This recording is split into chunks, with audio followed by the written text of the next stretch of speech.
Bonjour à tous, bienvenue dans cet atelier de protection du rendement. Mon nom c'est Louis-Philippe Pepin, je suis directeur pour l'Est du Canada pour la partie protection des cultures chez DuPont Canada. Vous avez appris aujourd'hui différentes approches pour arriver à une production du maïs dans l'ordre de 15 tonnes hectares, 6 tonnes à l'acre. Il y en a qui pensent que c'est peut-être rêvé en couleur, mais on n'est pas loin du but avec toutes les technologies qui sont à notre disposition.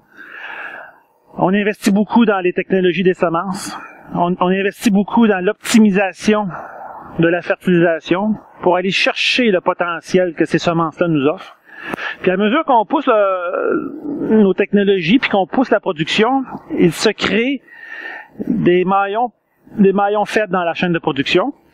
Un de ces maillons-là, auquel il faut porter de plus en plus attention, c'est le contrôle des maladies.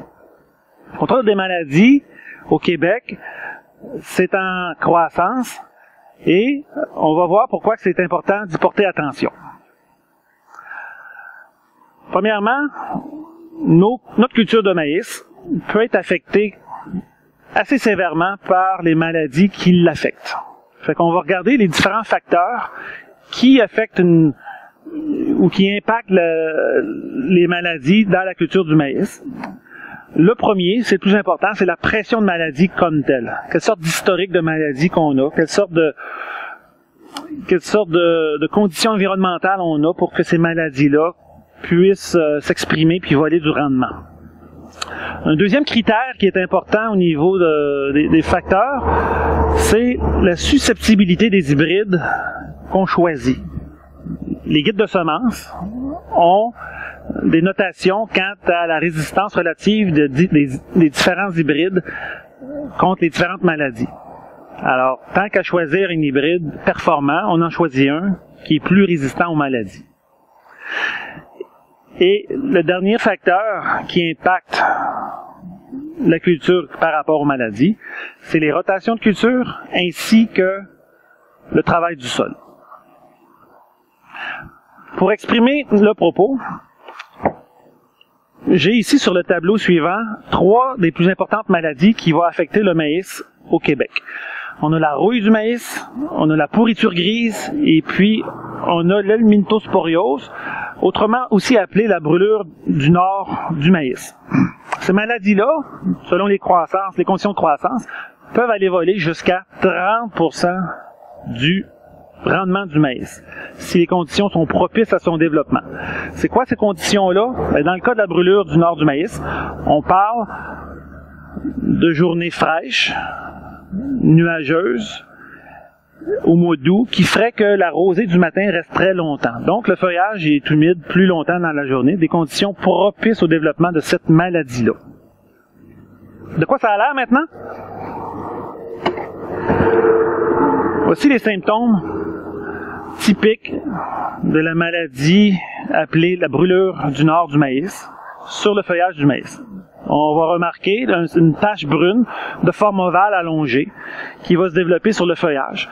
Puis à mesure que le temps avance, cette tache-là va prendre de plus en plus de place.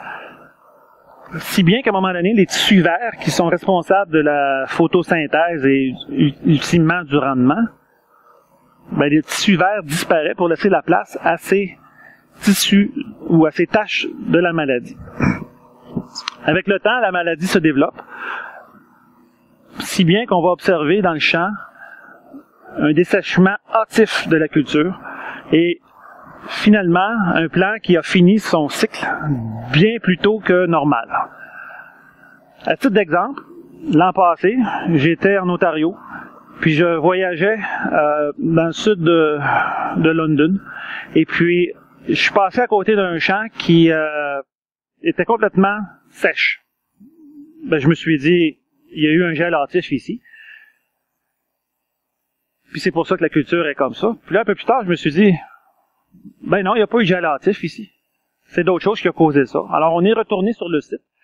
Et puis, à force de poser des questions, on a compris que ce maïs-là était mort prématurément de la maladie de la brûlure du nord du maïs. Ce maïs-là, a fermé boutique 1 mois avant terme. Vous pouvez penser l'impact sur le rendement de fermer boutique comme tel 1 mois avant terme.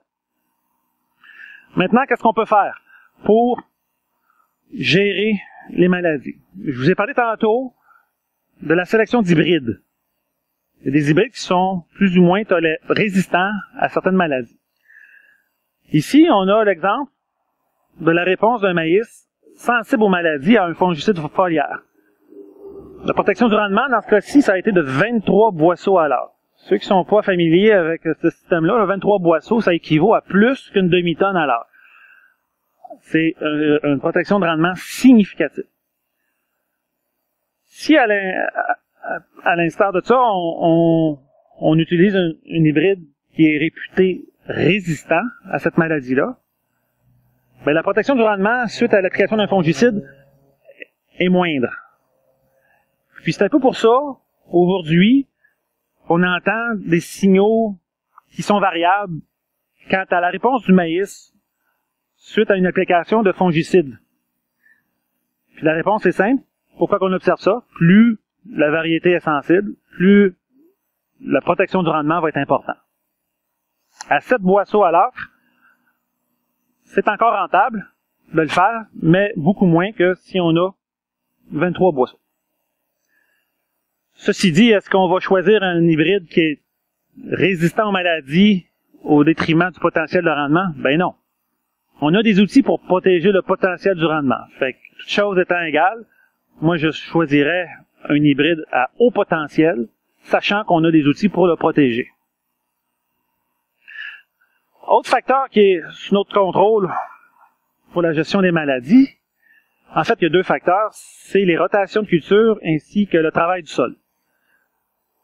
On a 3 couples ici de données qui démontrent comment on peut résister ou impacter la culture, comment la maladie peut impacter la culture.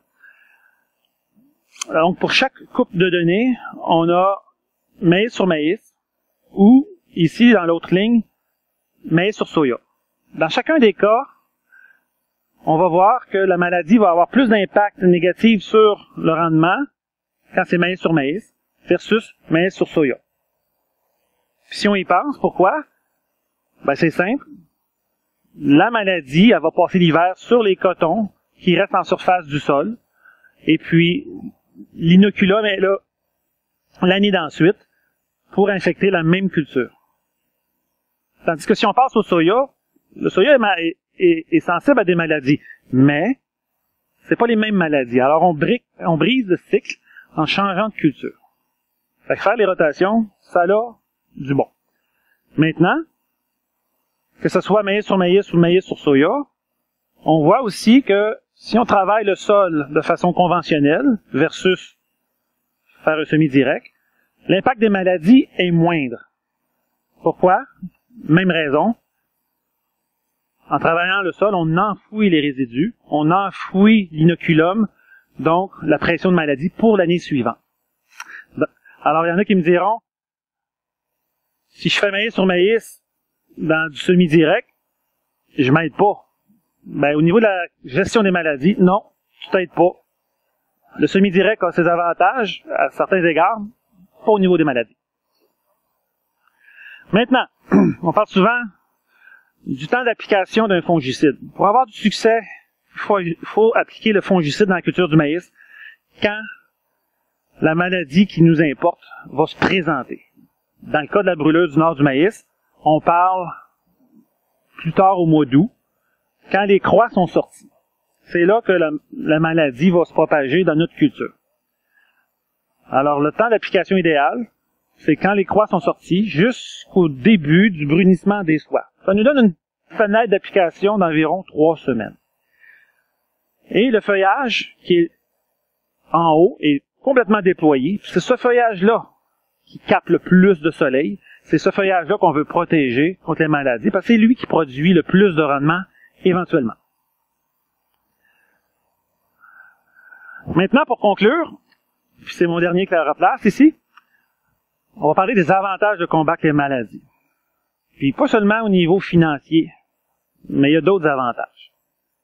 Parlons-en du financier, ça prend combien de maïs pour trouver la rentabilité à mettre un fongicide? Ben voici l'exemple, à 200 $ la tonne, on a besoin de 150 kg de grains pour trouver le seuil de rentabilité. 150 kg de grains, ça comprend le produit, ça comprend aussi l'arrosage aérien.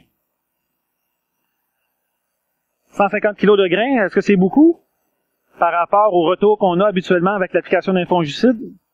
En moyenne, on va chercher 250 kg de grains en appliquant un fongicide foliaire dans le maïs. Alors, oui, c'est rentable financièrement de faire cette pratique-là. Maintenant, il y a d'autres avantages. Les autres avantages se situent au niveau de l'amélioration de la tenue du maïs. Quand on met un fongicide dans un maïs, la tenue est améliorée. Ça a des avantages sur des opérations de récolte. Puis ça a aussi l'avantage qu'un maïs qui se tient mieux va avoir moins de maïs volontaire dans le soya l'année d'ensuite. On sait que le maïs volontaire, c'est tolérance zéro dans le soya IP. Alors, c'est une bonne pratique de mettre son argent là où ça compte. On fait un fongicide, on a un gain de rendement, puis on dépense moins l'année d'ensuite pour contrôler le maïs volontaire. Ça conclut la présentation sur la protection du rendement par rapport aux maladies. Je vous remercie de votre attention.